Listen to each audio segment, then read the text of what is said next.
Hello everyone. The purpose of this video is to explain how to solve absolute value inequalities.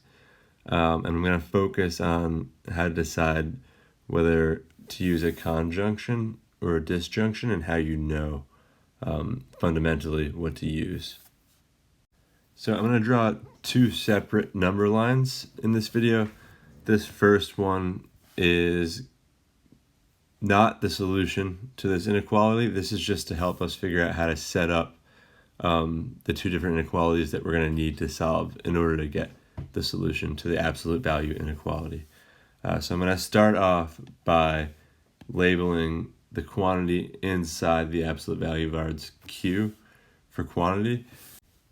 In order for this statement to be true, Q, which is that whole quantity 2x plus 4, has to lie within this region, which means that Q has to be greater than or equal to -10, and Q must be less than or equal to 10. And both those conditions have to be satisfied. Like Q couldn't be 12 because 12 is, while it is greater than or equal to -10, it's not less than 10. So when put into the absolute value bars, that would be 12 is less than 10, which we know is not true. So now let's just replace Q with its algebraic expression, which is 2x plus 4. So we'll say 2x plus 4 is greater than or equal to -10, and 2x plus 4 is less than or equal to 10. Then we'll go ahead and solve. I'll solve these and pause the video while I do that. You can do the same. Now we're going to use a number line to graph the actual solution. So this number line right here that I drew in black will be used for the actual solution. The one that I had drawn in blue before was just used to kind of conceptualize how far away that quantity could be from 0. It had to be at most 10 away from 0, so in between -10 and 10. To help you visualize this, I'm going to use a highlighter. So we know that x has to be greater than or equal to -7, which I'll highlight this region. So that set. And we also know that x has to be less than or equal to 3. So that region right there. And the overlap, since our solution set has to satisfy both of those requirements, will be our solution set. So the overlap will be from -7 up to 3 closed circles inclusive.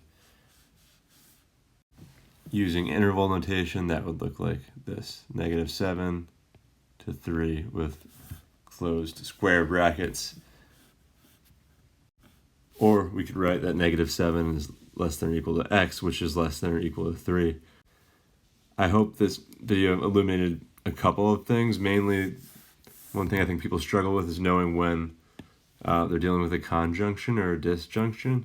Here, we can also use the upwards caret for n. This is a conjunction, right? I'm going to talk briefly about why it's a conjunction. And we know it's a conjunction because our quantity has to satisfy those two requirements, as I spoke about before, right? It has to be both greater than -10, and it has to be less than 10. So this is another absolute value inequality problem. I'm going to use essentially the same process and the same way of thinking to reveal what to do here. So again, we have a quantity that we're dealing with, 3x plus 3. That's the whole quantity, the whole expression inside the absolute value. We know, since absolute value means distance away from 0, we know that the quantity inside of here has to be at least 15 units away from 0. So either above +15 or below -15, because that would be like -16, which is 16 units away from 0, and makes this statement true.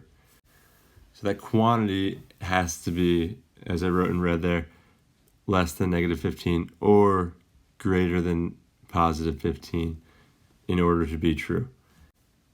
This is a disjunction, and again, figuring out whether or not an absolute value inequality results in a disjunction or a conjunction is one of the most difficult parts of solving these problems.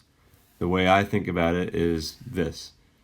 I try to think about what I would say in plain old English when describing the situation.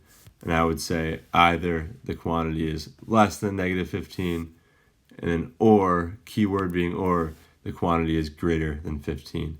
And the or a V tells you, that language tells you that you're dealing with a disjunction. And then you could set up your quantities, plug in, and go ahead and solve. So I plugged in for our quantity Q. I also switched over to using a V instead of or, just so we can see both symbols in use. Now I'm going to solve. So we've solved our inequality. Now we're going to represent that solution graphically on the black number line that I'm drawing. Again, the blue number line is not a solution. That's just helping us conceptualize what's going on and in terms of the definition of absolute value being, in this case, the distance away from 0 has to be at least 15. Okay, we're using that to set up and understand the concepts. Now I've got my actual solution. We can go to negative 6. X has to be less than negative 6. Open circle, because we're not including the negative 6, and X has to be greater than 4, because we're dealing with, again, a disjunction. We're not looking for the overlap of those two sets. And just to be clear, I'll highlight all three versions of what could be a solution. That's one way of representing the solution. I'm just going to circle this number line. That's another way of representing the solution. And also we could represent it using interval notation. So those three things are the solutions. I'm going to beat a dead horse here and just remind you again that this blue number line right here, I'll do this. This blue number line is not the solution. Okay? That's just helping us set up. I'm going to show one more example that I think you should try just to make sure and know that you yourself have command over this concept. So I would take a second to try this out, pause this video, and then I'm going to get started and explain what I'm going to do to solve this. So now the reason I chose this problem is because it lends itself to a few common pitfalls that people tend to make when solving absolute value inequalities. In this situation, this is a little bit different from the first two examples. First of all, we don't just have an absolute value term on the left-hand side. We've got this 7 here, and we've got a negative 3 that's the coefficient of the absolute value inequality. So we're going to get rid of those first by subtracting the 7. We'll get negative 3. Absolute value of 4d minus 7 is greater than or equal to negative 3. This step is where I most often see people make an error, and the error that they make is they'll try to break up the absolute value inequality into a conjunction or a disjunction. You can't do that step until the coefficient on the outside of the absolute value signs is a positive 1, or there is no coefficient shown, which would mean it is a positive 1. So in order to get into that form, we're going to need to divide out by negative 3. That will give us 4d minus 7 in our absolute value bars on the left-hand side, which is what we want. We divided by negative, so we have to flip the inequality. And on the right-hand side, we have 1. So we're left with 4d. The absolute value of 4d minus 7 is less than or equal to 1. And from there, we can go ahead and do whatever process we would do normally.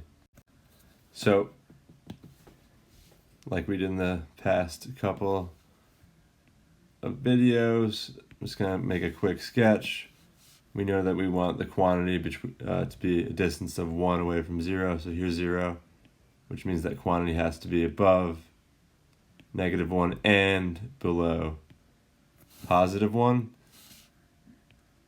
Just again highlighting that's our quantity. Our quantity has to be within this region, which means that 4d minus 7 must be greater than or equal to negative 1, and 4d minus 7 must be less than or equal to positive 1. I'm going to take this opportunity just to show you a trick that a student named Ben came up with in my class last year. It was a really creative way to remember what to do in this situation. So if the absolute value expression is less than the quantity on the right hand side, when you have the expression in this form, that's going to be an and statement. If it's greater than the absolute value statement is greater than the quantity on the right hand side, that's going to be an or statement. To remember that, you can remember what I highlighted here, L and the and I squared off, and then G and the or. If you spell that out, it's land, gore. And for some reason, this is a very easy thing to remember. And if you think of L as in less than is and G as in greater than leads to or, I mean, that can help you in a pinch to set up the proper statement.